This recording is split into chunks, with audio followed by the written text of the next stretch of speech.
On our broadcast tonight, no way out. A snow emergency getting even worse. A rising death toll tonight as people are trapped, and we see the scope of this from the air. Showdown over immigration coming to a head tonight as the president boldly goes where he threatened to go, and it's controversial. Shootout on campus. A gunman opens fire. Students are hit. One of them saved, somewhat unbelievably, by the books in his backpack. Sudden impact. The urgent results just out from the new crash tests on some of the top-selling minivans on the road. And the master of stage and screen tonight, we remember the incomparable Mike Nichols. Nightly News begins now.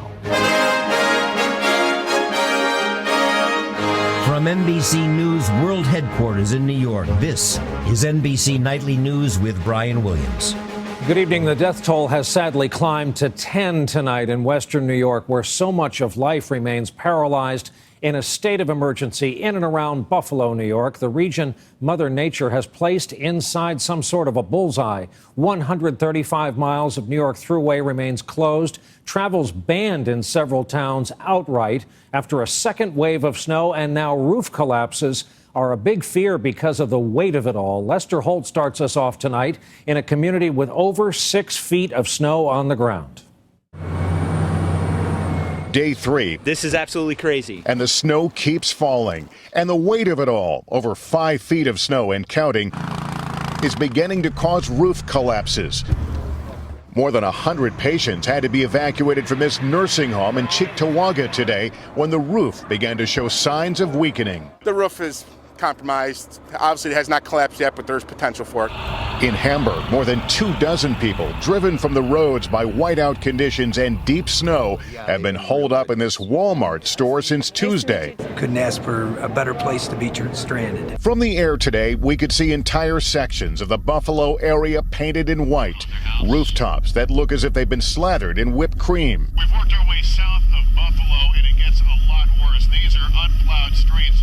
We could count dozens of cars that were stopped in their tracks, buried in snow. Barely the roof is visible. It's like the day the earth stood still. But even as road crews make progress, there are neighborhoods still cut off, surrounded by chest-deep snow. We ventured down one cul-de-sac on foot, where we could only shout a conversation with Marianne Sansone. Have you ever seen it like this? I've never seen anything like this. I've been in this area my whole life.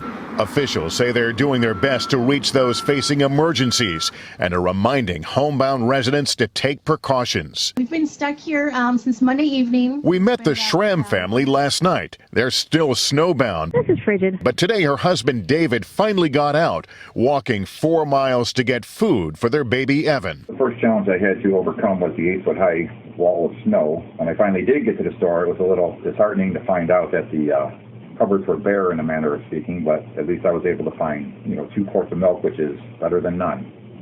I was also able to get baby food, which was a big plus. Look at the people shoveling the snow off their roof. They've got 6 feet of snow on their roof, obviously concerned about a collapse of some kind. They can't dig their way out of this neighborhood.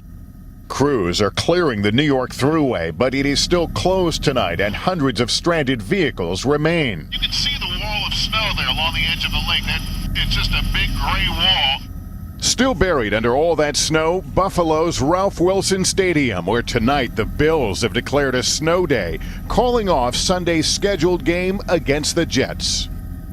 And that gray wall we showed you dumped a lot more snow here this afternoon. And one word about that woman you saw me shouting across the snowy yard to. She lives in that house behind me, and thankfully she was able to hire a crew that came in and dug a pathway. They can now get out tonight, Brian. Lester, these scenes leave us speechless. I'm glad you found a way to describe it. Lester Holt in Western